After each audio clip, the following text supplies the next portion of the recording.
Imagine being publicly humiliated at a luxury banquet, called just a waitress playing dress-up in front of Dallas's elite.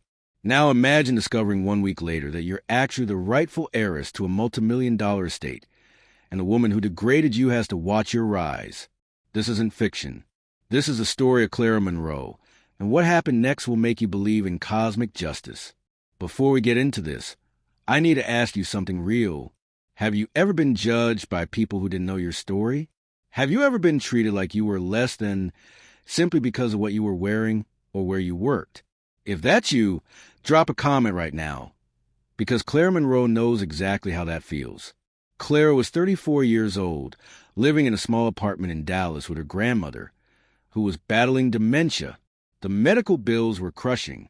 Clara worked 3 jobs just to keep the lights on: morning shift at a diner, afternoon cleaning offices, and occasional weekend gigs with event staffing companies. She was exhausted, broke, barely surviving, but she never complained.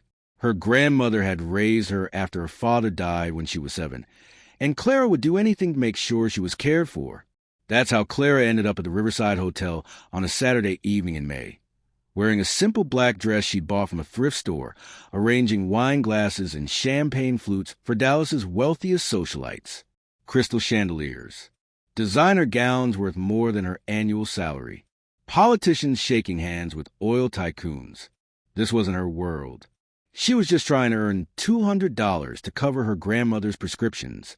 She moved quietly through the crowd, invisible to people who measure worth in stock portfolios and country club memberships. Then came Veronica Pierce. Veronica was the kind of woman who walked into a room and demanded it bend to her will. Mid-40s, draped in diamonds, carrying herself with the unearned confidence that comes from inherited wealth. She'd never worked a day in her life, never struggled for anything, never had to choose between groceries and medicine. She was hosting this banquet to celebrate her family's latest real estate acquisition, and she wanted everyone to see her power. Clara was refilling champagne glasses near the dessert table when it happened. She turned, balancing a tray, and accidentally bumped into Veronica's shoulder. Just a brush, nothing serious. But a splash of champagne landed on Veronica's silk sleeve. Time stopped. Veronica's face twisted with fury. She didn't quietly pull Clara aside. She didn't accept the stammered apology. Instead, she raised her voice, loud enough for the entire ballroom to hear. "Are you kidding me? Do you have any idea how much this dress costs? Of course you don't. You're just a waitress playing dress-up, pretending to belong somewhere you clearly don't." The room went silent.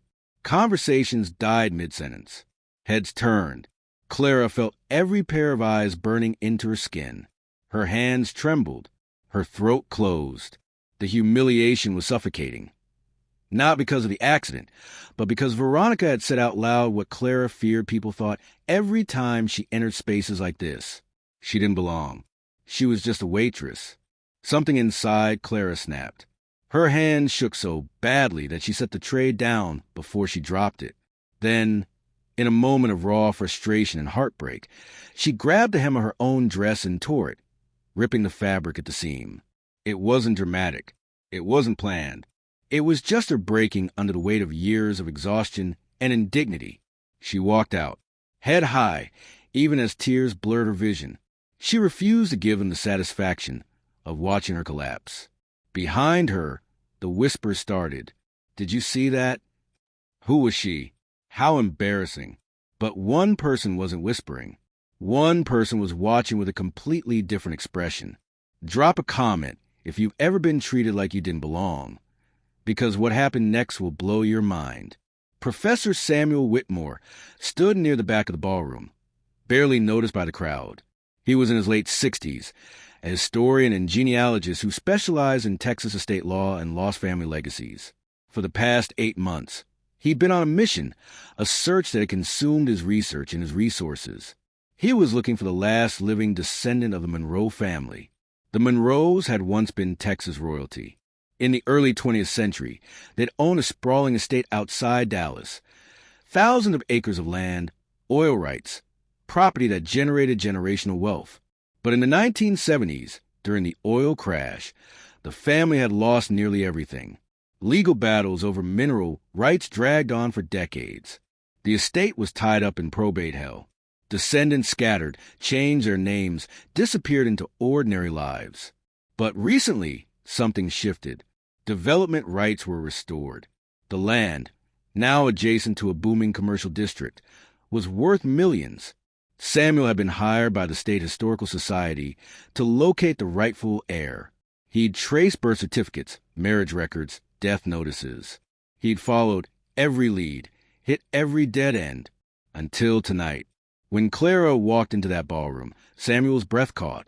Her face, the high cheekbones, the deep-set eyes, the specific curve of her jawline, matched a photograph he'd been staring at for months. A photograph of Margaret Monroe, Clara's great-grandmother, taken in 1952. He checked the staff list. Clara Monroe. It was her. And then he watched Veronica Pierce destroy her in front of a room full of strangers, completely unaware that she just humiliated one of the wealthiest women in Texas. She just didn't know it yet. Samuel didn't intervene. Not then, but he knew exactly what he had to do. So here's my question for you. What would you do if you discovered you had a secret fortune waiting for you? Would you cry? Would you scream? Would you quit your job on the spot? Tell me in the comments, because Clara's world was about to flip upside down. 1 week later, Clara was back at the Bluebird Diner, pouring coffee and taking orders. Her feet hurt. Her pride still ached from that night at the banquet. She'd told herself to forget it, to move on, to keep surviving. But the memory haunted her. Veronica's voice, the crowd stares, the feeling of being small. Then a man walked in, older, professional, carrying a leather briefcase. He sat at the counter and asked for Clara by name. She approached cautiously. "Can I help you?" "My name is Professor Samuel Whitmore. I'm a genealogist and estate researcher. I need to speak with you about your family, specifically your father." Clara's guard went up immediately. Her father had died when she was 7. She barely remembered him. Her grandmother never talked about him much, said it was too painful. Clara had always assumed he'd been nobody important, just another working-class man trying to get by. "I don't know what you're talking about," she said. Samuel opened his briefcase and pulled out a folder. "Your father's name was Jonathan Monroe. He passed away in 1997. What you don't know is that he was the only son of Richard Monroe, who was the last surviving grandson of the original Monroe estate family." Clara stared at him. The name Monroe meant nothing to her. She'd never heard family stories about wealth or land or legacy. Samuel spread documents across the counter. Genealogy charts, property deeds, court records. "Your father tried to claim his inheritance," Samuel explained, "but the estate was tangled in legal disputes. He died before it was resolved. The case went dormant. But 6 months ago, the courts finalized everything. Development rights were restored. The land is now worth over $12 million. Clara's hands went numb. "What are you saying?" "I'm saying you're the sole living heir to the Monroe estate. You're one of the wealthiest women in Texas. Clara, you just didn't know it." The diner spun.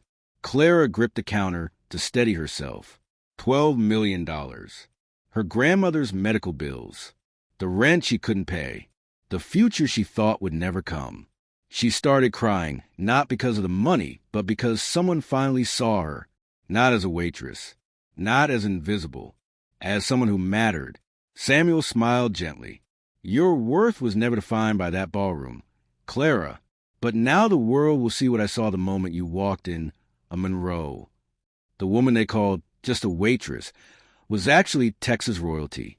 News travels fast in Dallas high society.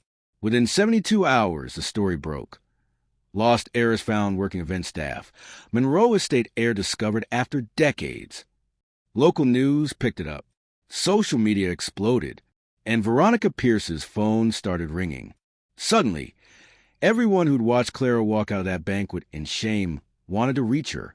Invitations to galas, apology texts, friend requests from people who'd ignored her existence a week earlier.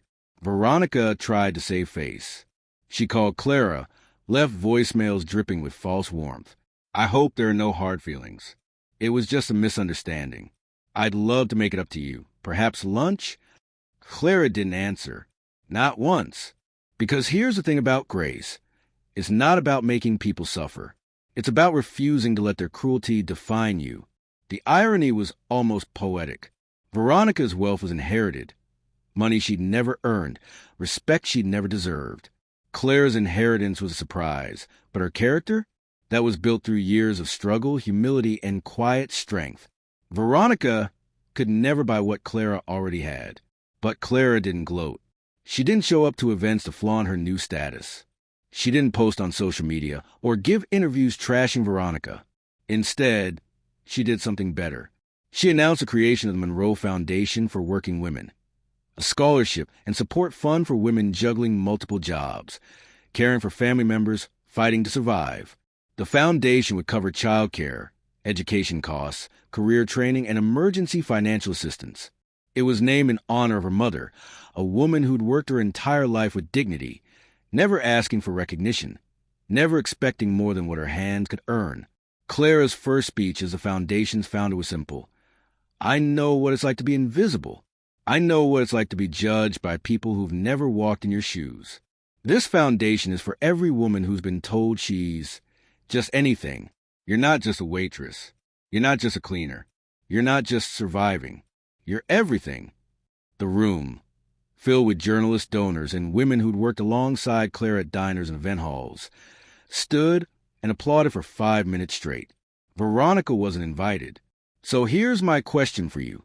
Would you have forgiven them, or would you have made them pay? Let me know in the comments what you would have done, because Clara chose a path most people couldn't. 6 months later, Clara's life looked nothing like it had before, but not in the way you'd expect.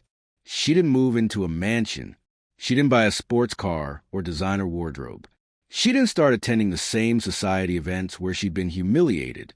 Instead, she restored the original Monroe estate. Half of it turned into a museum honoring her family's history. The other half converted into a community center offering free programs for working families. Her grandmother finally got the medical care she needed, a private nurse, a comfortable room with windows overlooking a garden. Clara could sit with her every afternoon, holding her hand, no longer racing between jobs just to survive. The Monroe Foundation grew. Within 6 months, it had awarded scholarships to 37 women. It covered daycare costs for single mothers. It paid medical bills for families drowning in debt. Every recipient received a handwritten note from Clara. Your worth was never in question. Now, go show the world. Veronica's social circle continued their parties, their galas, their shallow conversations. Clara built something that would outlive all of them. One evening, Professor Samuel visited Clara at the estate. They sat on the porch, watching the sun set over land that had been in her family for generations. Do you ever think about that night? He asked. Clara smiled. Every day. Not because it hurt, but because it showed me who I was. I didn't need that estate to have value. I always had it. The money just gave me the tools to help others see their own. Samuel nodded. True inheritance isn't just money, Clara. It's how you use it. She looked out at the community center, where women were attending free classes, their children playing in the yard, their futures a little brighter because someone believed they mattered. My mother used to say that grace isn't just for when you're winning, Clara said quietly. It's for when you could destroy someone, but you choose to build instead. That night at the banquet wasn't her ending. It was her unveiling. Here's the truth that Clara's story teaches us. Her worth never changed. Not when Veronica humiliated her. Not when the estate was revealed. Not when the headlines called her an heiress. Clara was always valuable. Society just couldn't see it. And that's a lesson. Never let someone else's blindness define your vision of yourself. The people who underestimate you, who judge you by your uniform or your paycheck or the zip code you live in, they're revealing their own limitations, not yours. Veronica saw a waitress because she'd never learned to see people. Clara saw herself clearly long before the world caught up. Revenge is temporary. It feels good for a moment, then fades. But legacy is forever. Clara could have destroyed Veronica publicly.